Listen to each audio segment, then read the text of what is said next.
Welcome to the Filling in the Gaps 2022 Steam Summer Sale. The Steam Next Fest was pretty amazing, so I'm really hoping for something special this year in the summer sale. I really hope Steam starts to pull the finger out with, Epic Games throwing free money away all over the place, and Microsoft just crushing it recently with their really consumer-friendly attitude and great value for money on Game Pass. This is Steam's chance to do something about it. The numbers I'm giving you are historic lows on Steam only. Sure, it has gone for cheaper, if not free. Sure, you might be able to pick these up cheaper on other websites, but I think Justin will have you covered on details for the other places off Steam in his video, so you should go and check that out too. I have just under 20 games and I want to get all this done in under 20 minutes, so let's get cracking. Sable. I was gifted Sable and it was like the perfect gift for me. It's an open world exploration game with unique cell shading graphics, really interesting characters, and a beautiful soundtrack by Japanese Breakfast. I didn't feel pressured to do any more than I wanted to do in the game, and I got through the whole thing feeling like there was way more that I could have explored, and so certainly room for a second playthrough. Sable at base is $30. It has gone on sale for half price at $15. Well worth it at half price. Vampire Survivors. I picked this up for $3 thinking, it can't be as good as everyone says it is, can it? Yeah, well, I've put more time into this game than I have the Talos Principle or any of my other favourite puzzle games that I played non-stop for ages. I have over 80 hours in this $3 game now, which is an insane dollar per hour value for money. It is digital cocaine. I cannot get enough of its really, really simple game loop. Maybe it's the fact that it only takes 30 minutes to play around. Maybe it's the great music. Maybe it's the plethora of characters that you get to choose from, and the power-ups and the challenges and the achievements that you can unlock. It's great. It's so good.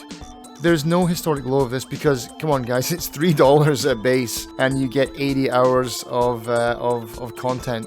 Well, at least I have 80 hours of content out of this so far. And so for the price of a Happy Meal, it will make you even happier. Machinika Museum. They recently added 2 new levels to this game, which makes its dollar per hour value increase even further. It's one of the best room-likes I've played in a while, and it's a great game if you're a fan of the original Room, because this game really just focuses on the item in front of you and the puzzle box that's in front of you, and that's it. The puzzles are fairly casual, but towards the end, some of the puzzles do ramp up in difficulty, but generally it's a nice, easy, casual-ish game with some really otherworldly puzzle designs. Machinika has gone for $8 at base.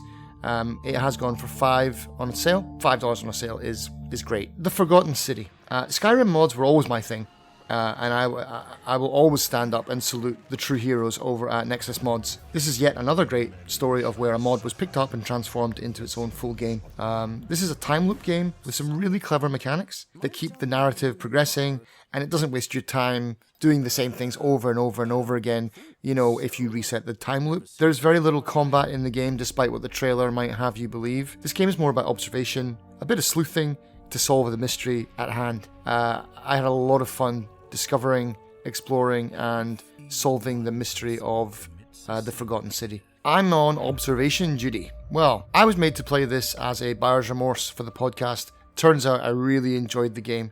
It's a bit like Five Nights at Freddy's. You observe through CCTV cameras and then you have to survive the night. But I didn't really like Five Nights. But this game I really enjoyed because it was just straight up weird. You need to find anomalies, like maybe a cup has moved, or there's a shadow where it shouldn't be, or there's maybe a levitating toilet, or a naked man just standing there in your kitchen. Report anomalies, stay sane, survive. That's the game. The early episodes of Observation Duty are very cheap. They go for $3, $3, but episodes 4 and 5, they go for a bit more expensive, $5 and $10 respectively. You can buy them all as a bundle, so see what you think is good for you on sale and get it. Yeah, I really like this game. It's like a horror game of spot the difference. We Were Here Forever. What a fantastic end to the series.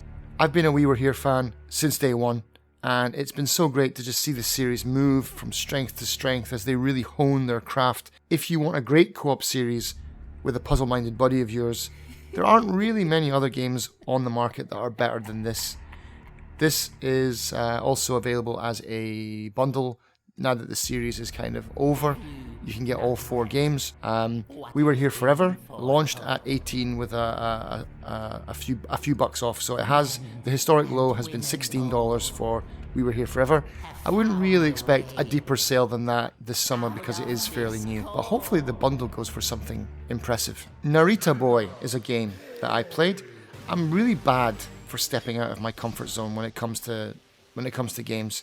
So when I saw a pixel art side-scrolling platform action game that plays better on controller, I really was not interested at all. But I got it in a humble bundle, and I thought, okay, let's just give it a shot. I liked the soundtrack, and I liked the idea of the game. I was like, I can at least try it out. What a really cool retro game. It has a great soundtrack that really ties the whole game together for me. There's a really good story too that you unlock at regular intervals during the game. Really a lot of fun, lots of power-ups, lots of really cool Tron-like worlds to explore. It's great. Narita Boy is $25 at base, but it has gone for 10, so bear that in mind this sale. Exo One. I was on the fence about Exo One for a while. I bought this day one, and it was quite buggy and it had some save issues. I enjoyed it, but I was really, kind of worried about recommending it to my friends. But they've fixed all of that since, and the game plays really well now. And if you'd like to play a very chilled out game where you basically roll a marble along terrain and then flatten it out to glide, and you do that over and over again, building up momentum, like rolling down hills really fast. Like you can basically increase the gravity of your ball. So as you're rolling down a hill, you'll hold down a button, increase the ball's gravity, therefore increasing the force that it can exert. And then so you just steamroll down a hill, and you roll up a hill, you let go of that gravity, and you just fly into the air. Then you can flatten the ball out and glide. That's all the game is this. It's basically a marble roller in space.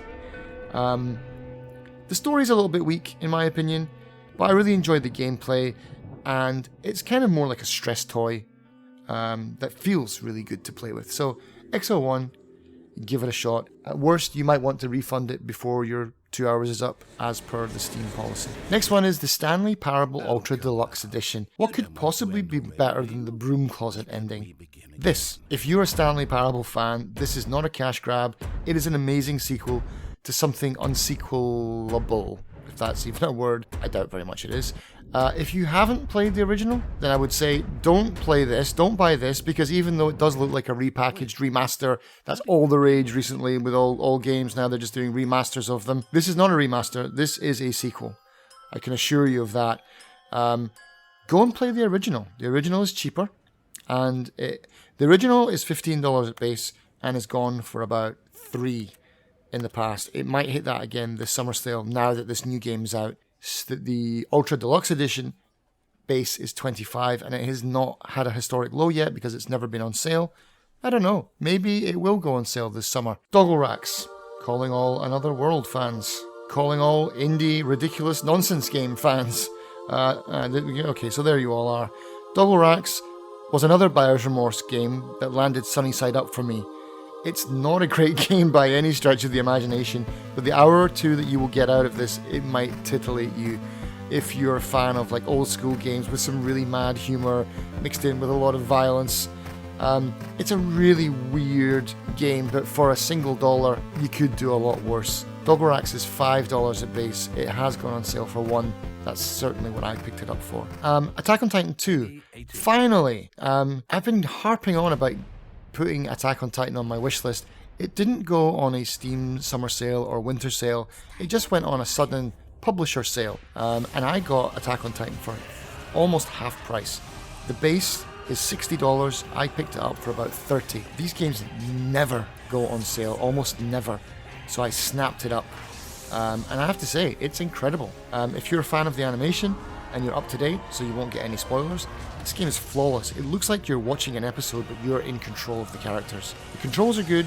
They're not very unforgiving. They help out kind of accuracy-wise, so maybe it's a bit dumbed down for someone like me, which is fine. I feel like a real scout playing this, like, you know, going out into the frontier. So pick it up, Sasageo. Kunci Experiment. I'm a huge fan of the Black Cube series. I get round to playing about one every year. I just finished this one recently, and it's another solid addition to the franchise. If you like your games Mistlike, your puzzles really hard, your point-and-click hypercard style, then I would say the Kunci Experiment will scratch your missed itch. It is $10 at base. It has gone for $2 in the past, and it regularly goes for that price, and you can pick it up as a bundle with the other 3 games. So now I want to talk about games that I don't have but are on my radar, and they might be on yours too, or if you like the look of what you see in the video here, you might want to add them as well. First one is One Hand Clapping. I got dared on Twitch to play this one, and I stuck it on my wish list. It's $15 at base. I don't want to pay $15 for a game that I might only play for 1 hour, but it has gone for $8 in the past as a historic low. So I'm really looking at a low price for this because I might never play it again. I might just play it for a laugh. I was warned not to spoil myself, so all I know is it looks really good, and you have to control your character by singing. I don't know why anyone would be so mean to try and kill my Twitch channel as having me play this, because my singing voice is not a beautiful sparrow gliding through the air, but more like a raccoon digging through the garbage. Yeah, well, we'll see what happens. This next one is not a game, it's a tool. It's called Tabletop Creator. It's very expensive. It's $100 at base. It has gone for $80 in the past. I'm waiting for that miracle flash sale where it goes for something like 90% off. It's basically a tool that allows you to make your own games. And get this, print them.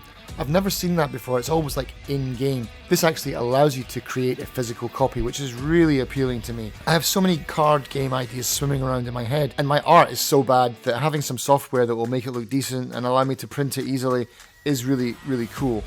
It's got great reviews on Steam. It's a huge improvement over their last tool, so they say. The patient gamer in me is going to wait out this for a really good sale.